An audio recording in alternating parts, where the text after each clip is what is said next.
অস্থির সময় পার করছে গোটা বিশ্ব। অঞ্চল ভেদে নানা দেশের মধ্যে চলছে পারস্পরিক দ্বন্দ্ব, হামলা পাল্টা হামলা। রাশিয়া ইউক্রেন, ইরান ইসরায়েল, যুক্তরাষ্ট্র উত্তর কোরিয়া কিংবা ভারত পাকিস্তানের বৈরিতা প্রায়ই রূপ নেয় রক্তাক্ত সংঘাতে। কূটনৈতিক সমাধান না এলে এসব উত্তেজনা যে কোনো সময় গড়াতে পারে তৃতীয় বিশ্বযুদ্ধের দিকে।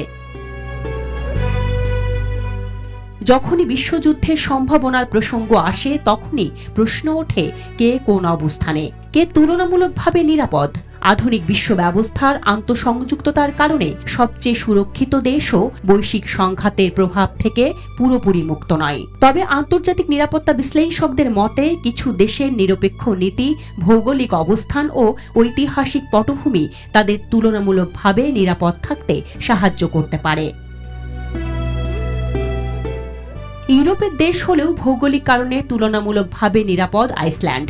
নেটো সদস্য হলেও এটি আটলান্টিক মহাসাগরের মাঝখানে বিচ্ছিন্ন এক দ্বীপরাষ্ট্র। এই বিচ্ছিন্নতাই যে কোনো সরাসরি সংঘাত থেকে দেশটিকে দূরে রাখবে বলে মনে করেন বিশেষজ্ঞরা। 2008 সাল থেকে টানা বিশ্বের সবচেয়ে শান্তিপূর্ণ দেশ হিসেবে স্বীকৃত আইসল্যান্ডের নিজস্ব কোনো সেনাবাহিনীও নেই। ফলে বড় যুদ্ধে দেশটি আক্রমণের লক্ষ্য হওয়ার সম্ভাবনা খুবই কম। ভৌগোলিকভাবে বিচ্ছিন্ন হওয়ায় যুদ্ধের উত্তাপ ছোঁয়ার আশঙ্কা কম নিউজিল্যান্ডেও। গ্লোবাল পিস ইন্ডেক্স অনুযায়ী সম্ভাব্য তৃতীয় বিশ্বযুদ্ধের সময় এটি হতে পারে অন্যতম নিরাপদ দেশ।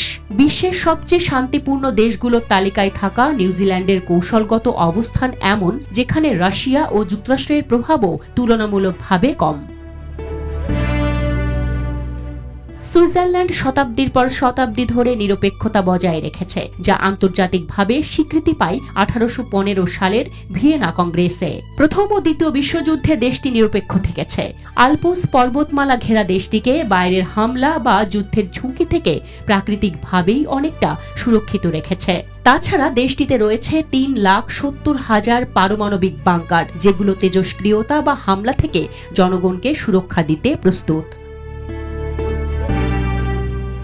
ঠিক পাশেই অবস্থিত শান্তিপ্রিয় লিসেনস্টাইনও তুলনামূলকভাবে নিরাপদ। সুইজারল্যান্ড ও অস্ট্রিয়ার মাঝখানে অবস্থিত দেশটি ইউরোপীয় ইউনিয়ন বা নেটোর সদস্য নয়। প্রথম বিশ্বযুদ্ধ থেকে শুরু করে আজ পর্যন্ত দেশটি নিরপেক্ষ অবস্থান বজায় রেখেছে। স্থায়ী সেনাবাহিনী নেই, আর আল্পস পর্বতমালা ঘেরা এই ভূখণ্ড স্বাভাবিকভাবেই হয়ে উঠেছে রক্ষা কবচ।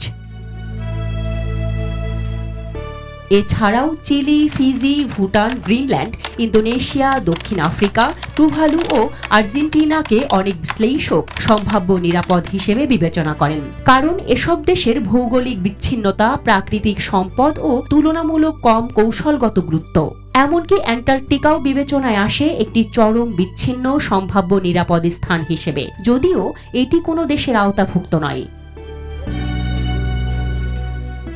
Desk report, Dhaka express.